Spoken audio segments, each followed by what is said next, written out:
آج کل ہر ایک شخص کے ذہن میں ایک ہی سوال ہے، کیا پاک بھارت جنگ ہوگی؟ اور اگر ہوگی تو کیسی ہوگی؟ آج میں آپ کو اس بارے میں دونوں صورتیں بتانے والا ہوں۔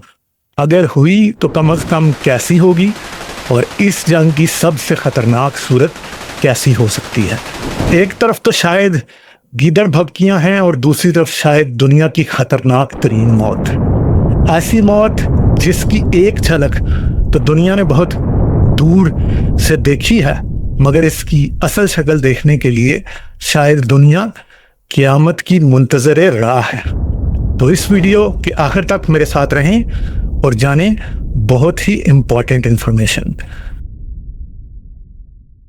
تو میرے پیارے دوستو، یہ ویڈیو پاکستان یا بھارت کسی بھی ملک کے خلاف نہیں، بلکہ یہ دونوں ملکوں کے عوام کو جنگ کے اصلی خطرے سے آگاہ کرنے کی ایک کمزور سی کوشش ہے۔ پاکستان اور بھارت اصل میں مل کر دنیا کی 25% آبادی کے قریب بنتے ہیں، یعنی دنیا کا ہر چوتھا شخص ہمارے ہی ریجن سے ہے۔ مگر بدقسمتی کی بات یہ ہے کہ ہمارے ملک بنتے ہی ہم جو ایک ہی لوگ تھے ایک دوسرے کے جانی دشمن بن گئے۔ بٹوارے کے دوران ہم نے ایک اندازے کے مطابق 10 سے 15 لاکھ لوگوں کو مار ڈالا۔ اس کے بعد ہم نے 3 بڑی جنگیں لڑی جن میں بے شمار مالی اور جانی نقصان ہوا۔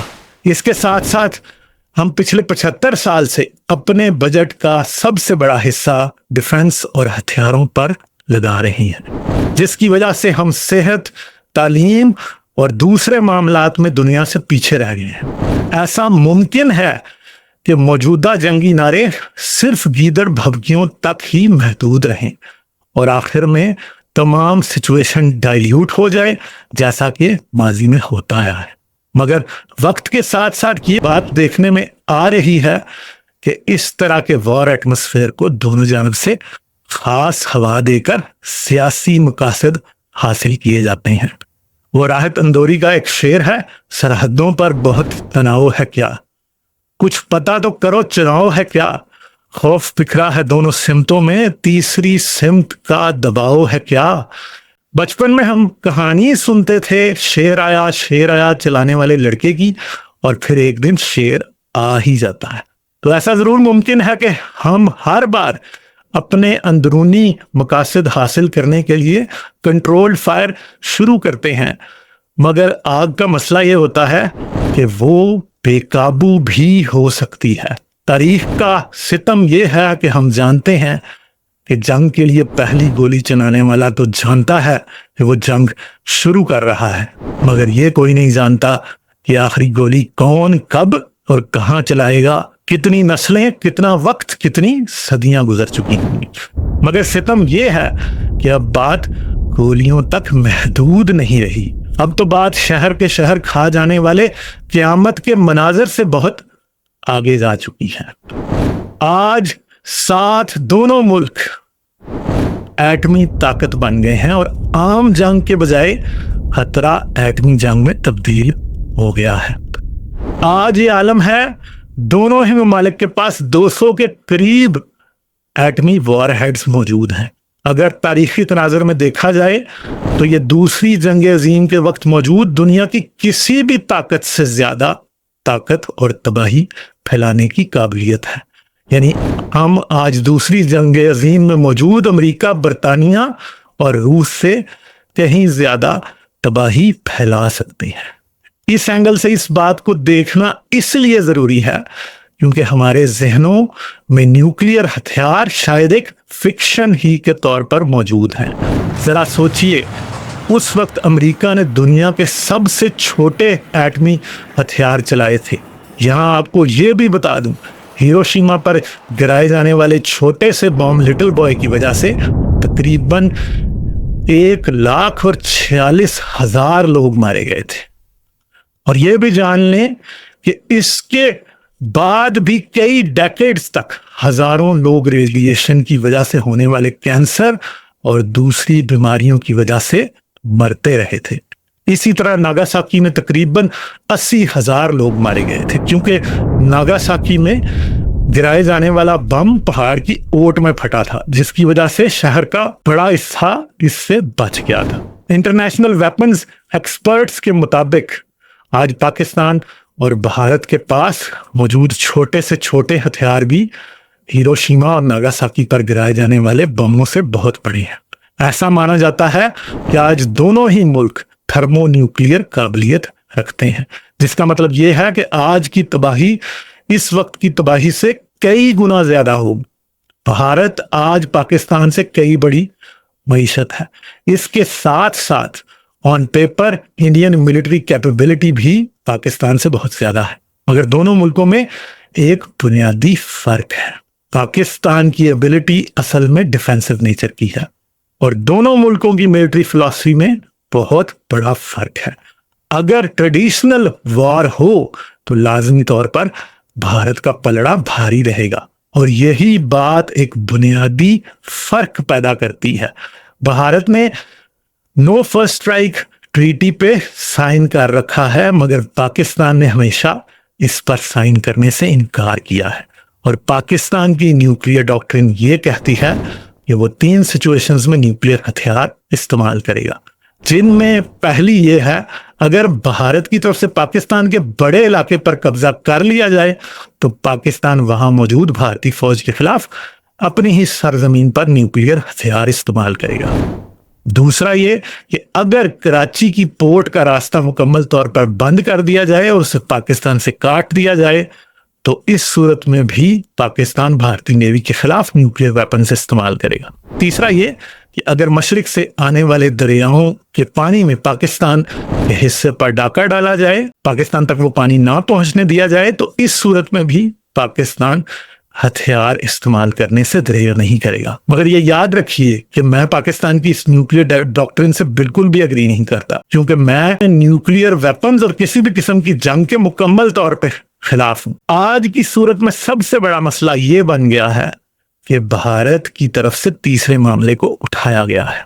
आम सोच के मुताबिक तो ये समझा जाता है कि इस तरह के मामलात अपनी इंतहा तक नहीं पहुंचेंगे और ना ही भारत के पास पाकिस्तान का पानी रोकने की काबिलियत मौजूद है। मगर मसला ऐसा है कि शेर आया आज नहीं तो कल।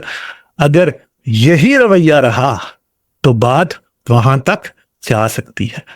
मगर पिछले 1 हफ्ते से बढ़ती जुनूनियत की वजह से यह जरूर समझा जा सकता है कि अगर कोई एडवेंचर हो तो हम नहीं जानते कि बात कहां तक जा सकती है।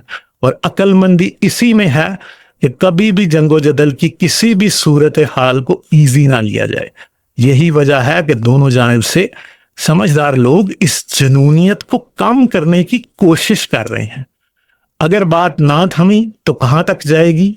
वैसे तो पाकिस्तान के पास एक लंबी जंग लड़ने की काबिलियत ही नहीं है और यही वो वजह है जो एटमी जंग के खतरे को बढ़ाती है। इस वक्त पहलगाम के सानहा के बाद पाकिस्तान भारत को इंटरनेशनल न्यूट्रल इन्वेस्टिगेशन कराने का मशवरा दे रहा है, जो कि एक इंतहाई मुनासिब कदम होगा और यकीनन ऐसा ही होना चाहिए। बेगुनाहों के कत्ल करने वाले दहशतगर्दों और उनकी पुष्टपनाही करने वालों को जरूर कैफरे किरदार तक पहुंचाना चाहिए। मगर अच्छा यही है कि गुनाहगारों को मुकम्मल और अच्छे तरीके से इन्वेस्टिगेशन के बाद बेनकाब किया जाए। मगर ऐसा ना हुआ तो जरूर बात आगे बढ़ सकती है और अगर बॉर्डर पर खुली जंग हो तो यकीनन भारत पाकिस्तान को बड़ा नुकसान पहुंचाने की काबिलियत रखता है और इसी सूरत में ये जंग एक एटमी जंग में तब्दील हो सकती है। मगर जंग से मुतल्लिक सबसे बड़ी सच्चाई ये है कि जंग को कोई नहीं जीतता। एक तरफ ज्यादा हारती है तो दूसरी थोड़ा कम, मगर एटमी जंग में दोनों तरफें ही मुकम्मल हार जाती हैं। पाकिस्तान और भारत के पास मौजूद 200 के करीब एटमी हथियार दोनों मुल्कों के 200 शहरों को तबाह करने की सलाहियत रखते हैं, यानी दोनों जानिब करोड़ों लोगों की मौत। और एटमी जंग का मसला यह है कि ये 1 या 2 बमों के चलने पर नहीं रुकती। जब भी एक बम चलेगा तो सभी चलेंगे, क्योंकि अब मसला एक दूसरे को तबाह करने का नहीं बल्कि ये होगा कि अगर हम नहीं रहेंगे तो तुम्हें भी नहीं रहने देंगे। और इस सूरत हाल में लोग मरते ही चले जाएंगे, यानी 30 से 50 करोड़ से ज्यादा लोग मरना फौरी तौर पर मुमकिन है। मगर बात यहीं नहीं रुकेगी। इसके बाद अगले चंद माह में ये तादाद डबल हो जाएगी। आज भारत और पाकिस्तान में दुनिया के सबसे बड़े शहर पाए जाते हैं। ये वो शहर हैं जिनमें पॉपुलेशन डेंसिटी इतनी हाई है कि इनके एक एक स्क्वायर किलोमीटर में लाख लोग मौजूद हैं। इस तरह की कोई भी आबादी अगर छोटे एटम बम का भी शिकार हो जाए तो हालात बहुत ही बुरे होंगे। इनमें दिल्ली, कराची, लाहौर, रावलपिंडी, चेन्नई, बेंगलोर, अहमदाबाद, कोलकाता, मुंबई और बहुत से दूसरे शहर मौजूद हैं। और ये ज़रूर याद रखें कि दोनों मुल्कों की पॉसिबल न्यूक्लियर हिट लिस्ट पर ये सभी शहर ज़रूर मौजूद हैं। अफसोस के साथ कहना पड़ेगा कि इन शहरों की तबाही के बाद ना तो पाकिस्तान पाकिस्तान रहेगा और ना ही भारत भारत। एक क़यामत का समा होगा। मैंने एक बार बेयरफुट बैन नामी जापानी फिल्म देखी थी जो हमारे स्कूल के बच्चों को इस्लामाबाद में जापानी एम्बेसी ने दिखाई थी। मैं इस फिल्म को देखकर कई दिन तक परेशान रहा था। और आपको ये बता दूं, इस फिल्म में दिखाए जाने वाली एनिमेशन साइंटिफिकली एक्यूरेट बल्कि हिस्टोरिकली एक्यूरेट है। बम फटते ही लोग बुखारात यानी वेपर बनकर उड़ गए। लोगों की आंखें इनकी खोपड़ियों से बाहर आ जाती हैं। जल्द और बाल जल के गायब हो जाते हैं।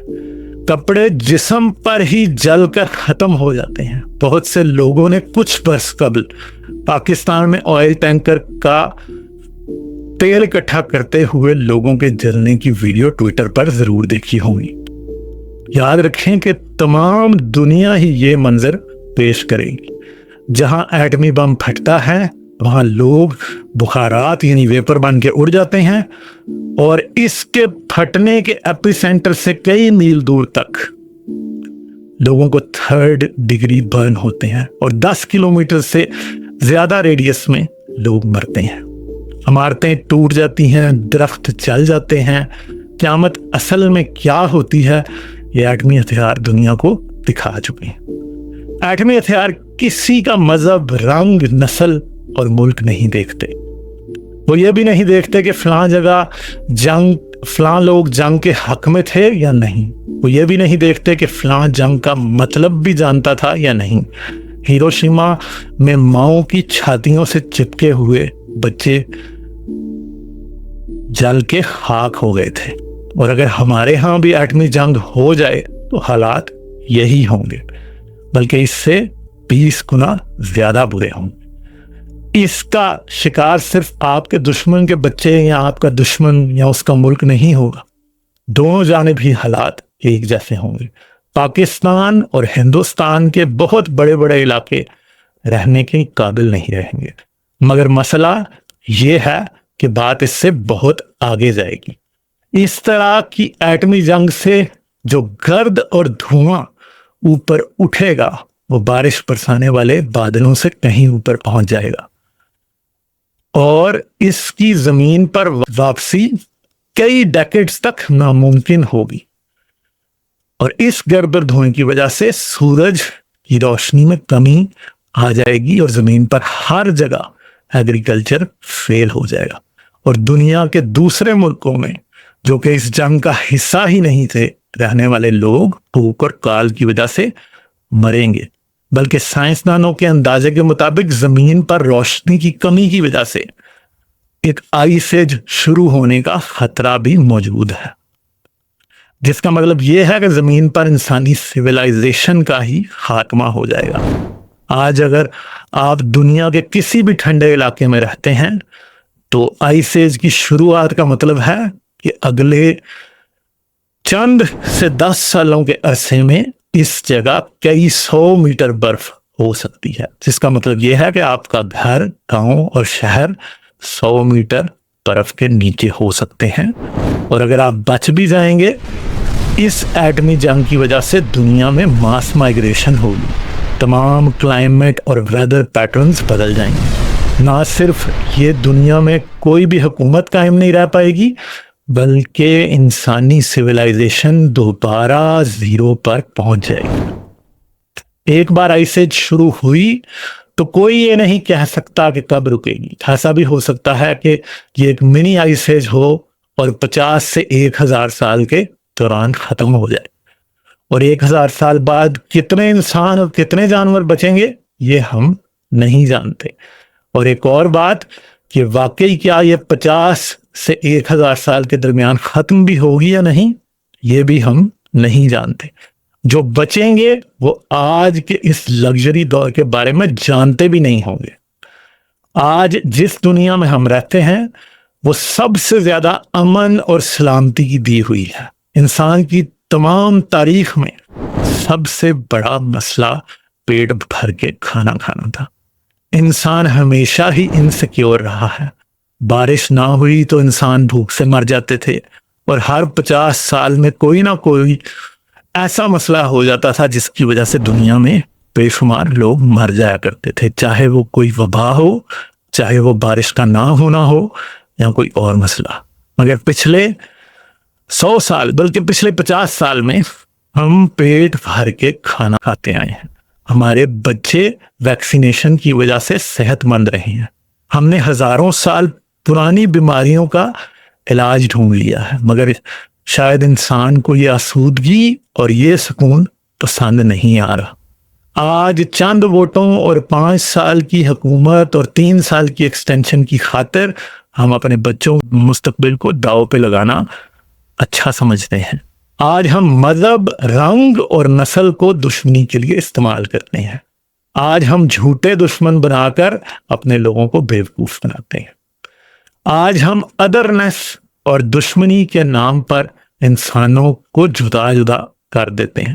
گورا ہماری زمین پہ لکیریں چھوڑ گیا تھا، مگر ہم نے ان لکیروں کو زخم بنا لیا اور ان میں زہر بھرنا جاری رکھا، اور آج یہ ہے کہ انہی لکیروں کی بھیانک قسمت ہم کو ایک اٹل حقیقت بنا کر اس دنیا سے ختم کرنا چاہتی ہے۔ تو دوستو سوچئے، کوئی بھی مذہبی نفرت کیا اتنی بڑی ہو سکتی ہے کہ اس کو دنیا کو جلا کر خاک بنانے کی اجازت دی جائے؟ کوئی بھی نفرت کیا اتنی بڑی ہو سکتی ہے اس کے بدلے میں اپنے بچوں کی ہنسی، ان کا مستقبل چھین لیا جائے؟ کیوں ہمارے 2 ملک امن سے نہیں رہ سکتے؟ کیوں ہم اپنے مسئلے بات چیت سے حل نہیں کر سکتے؟